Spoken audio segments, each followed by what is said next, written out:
하나님께서 오늘 하루도 여러분의 삶과 가정에 복 주시기를 주님의 이름으로 간절히 축원드립니다. 오늘 말씀은 예수님께서 재판받으시는 모습과 그리고 동시에 베드로가 예수님을 부인하는 그런 모습을 우리에게 보여주고 있습니다. 이 장면에서 우리가 눈여겨봐야 될 부분은 예수님과 이 베드로가 대조되고 있는 그런 모습입니다. 먼저 예수님은 군대와 천부장과 유대인들의 그런 아랫사람들이 와서 그들에 의해서 결박당합니다. 예수를 잡기 위해서 이렇게 많은 병력을 보낸 것을 보면 유대 당국이 예수님을 어떻게 생각했는지를 잘 알 수 있습니다. 예수께서 만약 저항을 했다면 아마도 적어도 천부장급 정도 되는 지휘관이 참여해야 한다고 그렇게 생각한 것입니다. 그러나 실상은 예수님께서 그보다 더 큰 권세를 가지고 계시죠. 예수님이 더 큰 권세가 있으십니다. 그런데 그 예수님은 자신을 내어주시고 스스로 결박당하셨습니다. 무기를 사용하도록 하지 않으셨습니다. 제자들을 위해서 하나님의 뜻을 이루기 위해서 자신이 선한 목자로서 자기 자신을 내어주시는 그런 예수님이 그렇게 결박당하셨습니다. 예수님을 끌고 간 곳은 안나스였습니다. 대제사장 가야바와 동급으로 언급되는 인물인데 이 사람에게 처음으로 갔다는 것은 참으로 실세 중에 실세였다라는 것을 알 수 있습니다. 대제사장이 예수님을 제사들과 그 교훈에 대해서 물어보면서 신문하기 시작합니다. 이 예수님의 대답은 참 거침없습니다. 내가 드러내놓고 세상에 말하였느니라.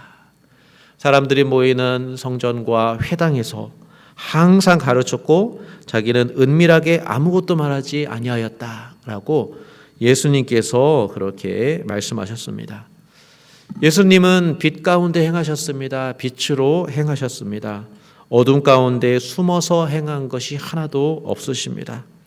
여러 사람 가운데 말씀하셨고 여러 사람 가운데 표적을 행하셨습니다. 그러니 예수님은 자기에게 묻지 말고 이제는 자기가 어떤 사람인지를 다른 말을 들은 사람한테 물어보라 라고 말씀합니다. 증인들이 많다라고 말씀합니다. 이스라엘의 율법에는 어떤 사건의 그런 일들을 확증하기 위해서 항상 두세 사람의 증언에 의존했습니다. 반드시 필요했죠. 증언자 없이는, 증인 없이는 이 사건이 어떻다라고 판결을 내릴 수가 없었습니다.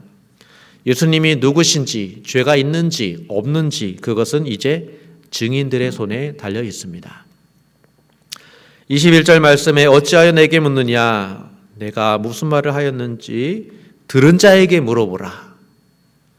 그들이 내가 하던 말을 아느니라. 예수님은 많은 사람들 앞에서 다 말씀하셨습니다. 이제 증인들이 자신에 대해서 말할 차례입니다. 이에 누군가 이 예수님을 손으로 쳤습니다. 아주 분위기가 험악해졌습니다. 제대로 된 신문이 아니죠. 강압적인 그런 분위기라는 것을 느낄 수 있습니다. 예수님에게 어서 잘못을 풀어라 라고 하는 분위기죠. 이미 우리가 아는 바와 같이 대제사장들과 유대인들은 함께 모여서 예수님을 죽이기로 작정한 사람들입니다. 이제 필요한 것은 예수님을 죽이기 위해서 재판에서 죄를 확정하는 것이죠. 예수님에게 죄에 대한 그런 증거를 찾아내려고 지금 이 사람들은 이런 분위기를 만들어내고 있습니다. 그러나 그 가운데서도 예수님은 자신이 했던 말의 정당성을 주장하십니다. 21절 말씀에 내가 말을 잘못하였으면 그 잘못된 것이 무엇인지를 내게 증언하라. 바른 말을 하였으면 네가 어찌하여 나를 치느냐. 예수님은 스스로 무죄임을 말씀하십니다.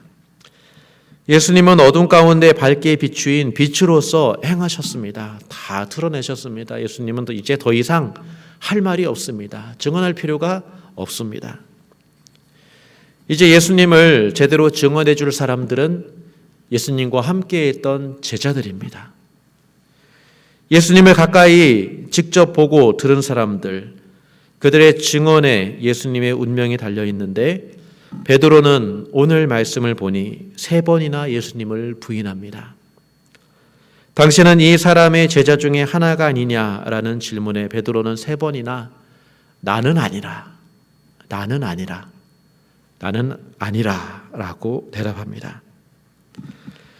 예수님은 앞에서 나사렛 예수를 찾는다고 했을 때 3번이나 예수님은 내가 그니라, 너희가 찾는 사람이 바로 나다 라고 예수님은 그렇게 자신을 드러내셨지만, 그러나 베드로는 자신을 예수님의 제자로 드러내지 않았습니다.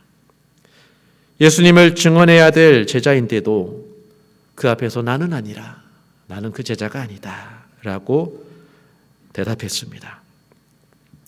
베드로는 우리가 생각하는 그런 충성스러운 제자가 아니죠.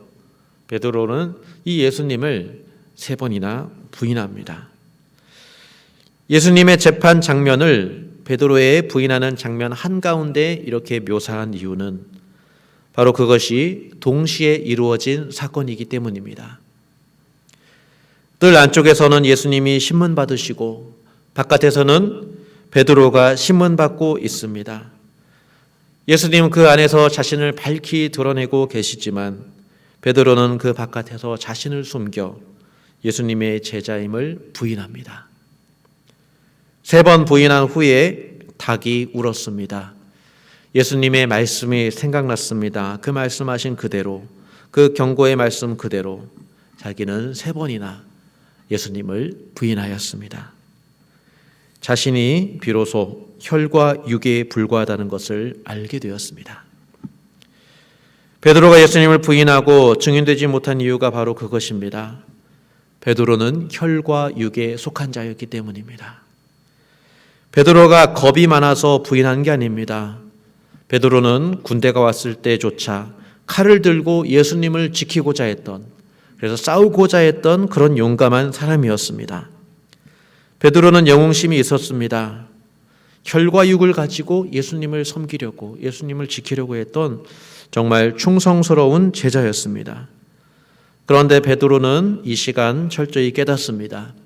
혈과 육으로는 예수님을 증거할 수 없습니다.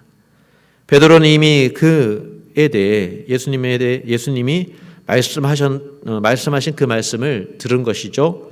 네가 지금은 나를 따라올 수 없다. 너희가 지금 나를 따라올 수 없다. 주님은 이미 말씀하셨습니다.